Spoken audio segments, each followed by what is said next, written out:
Ang ganda naman ng bag. Ganda ng bag. Ganda naman ng bag. Zoe, pengi akong bag mo. Hiram akong bag mo. Ako na yung bag mo?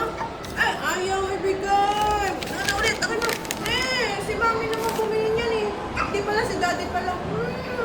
Wala po, may bago na namang problema. Ayaw na naman po niya ibigay. Ang kanyang bag at ang kanyang shoes, bawal hawakan. Takot ka, no? Ayaw magpahawak din ng bag. May ilalagay lang si mami. O, lalagay ni mami. Lalagay nga ni mami doon sa loob ng bag. Bibigyan ko pera. Bibigyan ka ng pera ni mami.